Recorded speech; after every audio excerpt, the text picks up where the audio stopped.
नमस्कार फ्रेंड्स, जैसा कि आपको हमारे स्क्रीन पे दिख रहा होगा, Patna high court technical assistant का वैकेंसी का नोटिफिकेशन जारी हुआ है। फॉर्म भी स्टार्ट हो गया। फॉर्म को कैसे भरना है उसका नेक्स्ट वीडियो होगा। अभी इस वीडियो में मैं इंपॉर्टेंट पॉइंट जो है आपका सिलेबस, एकदम A to Z सिलेबस बताऊंगा कि आपको क्या पढ़ना है, इसके अकॉर्डिंग आप तैयारी करेंगे। ये जो सिलेबस है वो ऑफिशियल वेबसाइट पे दिया गया है, तो उसको सारा को मैंने अरेंज कर दिया है। बिल्कुल अच्छे से अरेंज मैंने कैसे किया है आपको मैं एक बार दिखा दे रहा हूं। देख लीजिए, पूरा का पूरा सिलेबस है, मैंने एकदम अच्छे से आप लोगों के लिए कर दिया है। इसका जो PDF है सिलेबस का मेरे डिस्क्रिप्शन बॉक्स में दिख जाएगा, वहां से डाउनलोड करके आप खुद भी प्रिंट कर सकते हैं या पढ़ सकते हैं। तो ये जो वैकेंसी है Patna high court technical assistant, क्या क्वालिफिकेशन होगा, कौन कौन से स्टूडेंट्स अप्लाई करेंगे, क्या सिंपल ग्रेजुएशन वाले स्टूडेंट्स अप्लाई करेंगे। सीटों का जो इसमें संख्या है वो यहाँ पे आपको स्क्रीन पे दिख जाएगा, 53। सैलरी जो इसका है 92,300 तक इसका है। लेवल 5 का ये वैकेंसी है।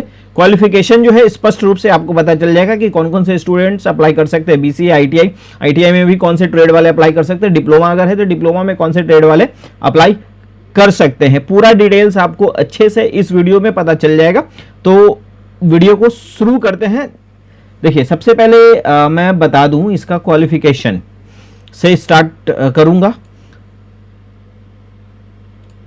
बेसिक डिटेल्स सबसे पहले, बेसिक डिटेल्स, क्वालिफिकेशन डिटेल्स मैं बाद में अभी आप लोगों को बताता हूं। बेसिक डिटेल्स जो है इसका, पोस्ट का जो नाम है टेक्निकल असिस्टेंट ग्रुप C का यह वैकेंसी है। टोटल सीट 29,200 से 92,300 तक इसका पे इसके सैलरी होने वाला है। लेवल 5 का ये वैकेंसी है। विज्ञापन संख्या यहाँ है PHC 01/2026। आवेदन जो है 1 अप्रैल 2026 से शुरू हो रहा है। लास्ट डेट 30 अप्रैल। तो 1 अप्रैल से 30 अप्रैल तक कितना फॉर्म भरा गया है वो भी हमारे वीडियो पे आपको पता चलते रहेगा कंटिन्यू। तो ऐसा अपडेट चाहिए तो चैनल को सब्सक्राइब जरूर कर लीजिएगा। फी का जो फी पेमेंट करने का जो आपको डेट दिया गया है वो 2 मई तक दिया गया है। परीक्षा का तिथि बाद में घोषणा होगा, लेकिन पटना हाई कोर्ट में जो होता है 2 से 3 महीना के अंदर आपका एग्जाम हो जाता है। इस बात का ध्यान रखिएगा। इसका काफी फास्ट प्रोसीजर होता है एग्जामिनेशन का। क्वालिफिकेशन पे अब आते हैं। BCA अगर आपका है तो आप फॉर्म भर सकते हैं। ITI, polytechnic diploma, computer science, IT और इलेक्ट्रॉनिक्स से होना चाहिए। तो ITI वाले का जो ट्रेड होना चाहिए वो कंप्यूटर साइंस या कंप्यूटर से। ITI में अभी 2-3 सालों से ये कोर्स स्टार्ट हुआ है।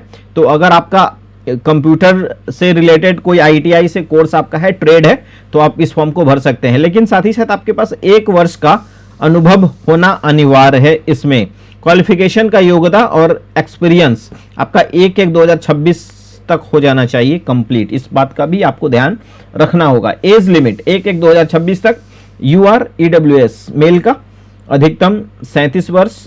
डेट ऑफ बर्थ जो है 2/1/1989 से पहले ना हुआ हो, यहाँ पे स्पष्ट रूप से आपको मैंने बता दिया है।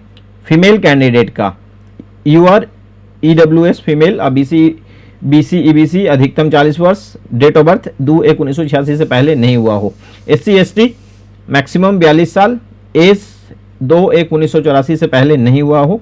न्यूनतम आयु सभी श्रेणियों के लिए 18 साल है, मतलब मिनिमम एज 18 साल है। एग्जामिनेशन फी UR BC EBC EWS फी जो है 1100 रुपया है, जो कि बिहार में और भी फॉर्म आप भरते हैं तो आपको 100 रुपया लगता है, लेकिन यहाँ पे 1100 रुपया आपको देखने को मिल रहा है। SC ST और PH कैंडिडेट को 550 रुपया। सिलेक्शन प्रोसीजर क्या है इसका? 3 चरण में आपका सिलेक्शन प्रोसीजर है। रिटन टेस्ट, ट्रेड टेस्ट और इंटरव्यू। तो यहाँ पे टोटल सिलेबस डिटेल्स वगैरह है। देखिए, रिटन टेस्ट 200 अंक का होगा, क्वालिफाइंग मार्क 80 नंबर है। ट्रेड टेस्ट और 100 अंक का होगा। क्वालिफाइंग मार्क्स से कोई मतलब नहीं होता है, आपका मेरिट बनता है मैक्सिमम जो कट ऑफ निर्धारित होता है उसके अकॉर्डिंग। इंटरव्यू 30 नंबर का होगा। यदि आवेदकों की संख्या अधिक हुई तो 100 अंकों का PAT भी टेस्ट होगा, जैसा कि आपको नोटिफिकेशन में दिया गया है। ये जो नोटिफिकेशन है मैंने नोटिफिकेशन से इसको अरेंज करके आप लोगों के लिए लिखा है। इसमें जो डॉक्यूमेंट्स है, इंपॉर्टेंट डॉक्यूमेंट्स जो NCL होता है वो आपको बता दे रहा हूँ। NCL EWS और caste certificate. NCL BC EBC students के लिए, EWS स्टूडेंट्स के लिए, कास्ट सर्टिफिकेट SC ST के लिए। और आपका PH सर्टिफिकेट जो होगा आपका सदर हॉस्पिटल जो होता है वैलिड होना चाहिए। वो सर्टिफिकेट 30/4/2026 तक का होना चाहिए। 30/4/2026 तक का ये यहाँ लिखा हुआ है। और वैलिड होना चाहिए, उसके पहले का। विवाहित महिला जो होंगे उनका BC ABC SC ST certificate पिता के नाम और पते पर होना चाहिए, जैसा कि स्पष्ट रूप से मैं बता दिया हूँ। फोटो व्हाइट बैकग्राउंड का लगेगा, सिग्नेचर ब्लैक पेन से व्हाइट पेपर पे, हिंदी वाले पेपर पे आपको नहीं करना है। सिलेबस जो है यहाँ पे आपको मैंने पूरा सिलेबस का डिटेल्स दे दिया है। देखिए PET अगर होगा तो यहाँ पे ये है आपका general awareness, reasoning, general English, computer application, written test मुख्य विषय।